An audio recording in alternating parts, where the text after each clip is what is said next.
आपण खरंच भाग्यवान आहोत की गेली 318 वर्ष झालं संत मुक्ताई पालखीचं आपल्याला या ठिकाणी स्वागत करण्याचा आपल्या बार्शीकरांना सोलापूर जिल्ह्याला या ठिकाणी हा मान मिळतोय। आणि आजच्या या संत मुक्ताई पालखीचं आपण स्वागत करत असताना उपस्थित आदरणीय रवींद्र पाटील साहेब, संस्थानचे अध्यक्ष रवींद्र महाराज हरणे, पालखी सोहळा प्रमुख विशाल महाराज खोले, गायकवाड महाराज, संदीप महाराज, श्रीकृष्ण पडळकर महाराज, विजय महाराज, हरिभाऊ काकडे महाराज, उपस्थित जिल्हा परिषदचे अध्यक्षांचे पिताश्री वैद्य साहेब, जिल्हा परिषदेचे अध्यक्ष माऊलींच्या पालखीकडे त्या ठिकाणी पालकमंत्री तिकडे थांबलेले आहेत। त्याचबरोबर उपस्थित आमच्या नगराध्यक्षताई तेजस्वीताई, सभापती ताई आमच्या रोंगीताई, उपस्थित आमचे सरपंच शिंदे साहेब, उपस्थित आमचे आदरणीय भाऊ, सर्व उपस्थित वडीलधारी मंडळी, तरुण मित्र बांधव, माता भगिनी, सर्व संप्रदायाशी निगडीत असले सगळे माझे वारकरी बंधू भगिनी, आज खऱ्या अर्थाने या ठिकाणी मी दरवर्षी पाटील वाचतो, गेल्या वर्षी होतो, त्याच्या अगोदरही येतो, कधीतरी कुठं बाहेरगावी असलो तरच या स्वागत सोहळ्याला अडचण येते। नाहीतर मला फार मनापासून आनंद होतो की तसं पाहायला गेलं तर माझं कुटुंब संप्रदायाशी निगडीत असलेलं वारकरी संप्रदायाशीच आहे। मी असेल किंवा माझा परिवार भगवंताचं दर्शन रोज नित्यनियम घेतो, एक दिवस सुद्धा कधी थंड पडत नाही। आणि खरोखर या ठिकाणी अभिमानानं सांगायला हरकत नाही की आज पंढरपूरला सुद्धा विठ्ठलांच्या चरणी, रुक्मिणी मातेच्या चरणी आपण सगळेजण नतमस्तक होतोय।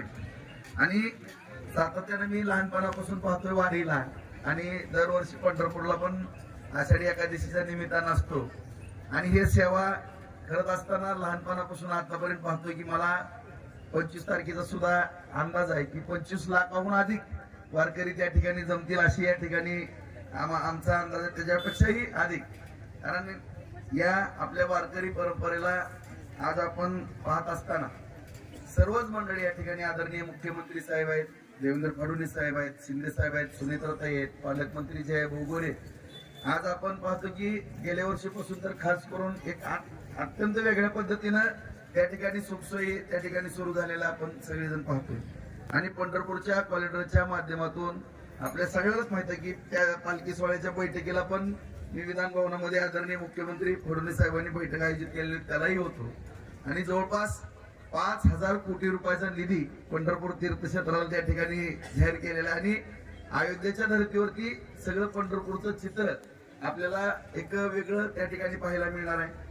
आज या ठिकाणी पाटील साहेबांनी, हरणे साहेबांनी या ठिकाणी महाराजांनी दोघांनी आम्हाला आज्ञा दिली की सरमकुंडी ते सिंदरी पर्यंतचा रस्ता पालखी मार्ग। आणि मी आताच पालकमंत्री जयाभाऊंशी पण पाटील महाराजांचं या ठिकाणी बोलणं करून दिलं।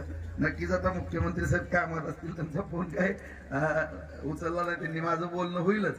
आम्ही लवकरात लवकर पालकमंत्री महोदय आम्ही दोघंही, आपण आपल्याला जर वेळ मिळाला तर दोघंही तुम्ही माननीय मुख्यमंत्री साहेबांकडे जाऊ आणि हा पालखी मार्ग आपण नक्कीच दुहेरी करण्याचा निश्चितपणाने या ठिकाणी प्रयत्न करू। आज या ठिकाणी ही कमान जी उभा केली संत मुक्ताई पालखी सोहळा स्वागत कमान, ही काही मुख्यमंत्री साहेबांकडनं मीही ती सेवा करू शकतो। आणि मला ती सेवा करण्याकरता आपल्या आमदार फंडातनं वगैरे चांगल्या पद्धतीची कमान या ठिकाणी कायमस्वरूपीची या ठिकाणी लवकरात लवकर पुढच्या वर्षी ती सज्ज असेल अशा पद्धतीचे या ठिकाणी आपल्या सगळ्यांना विवचन देतो।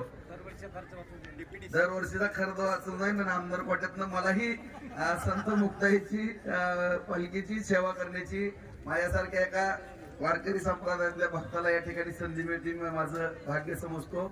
भविष्य काळामध्ये सुद्धा आम्ही असंच आपण सगळ्यांनी आमच्या बार्शीवरती, सोलापूर जिल्ह्यावरती प्रेम करावं।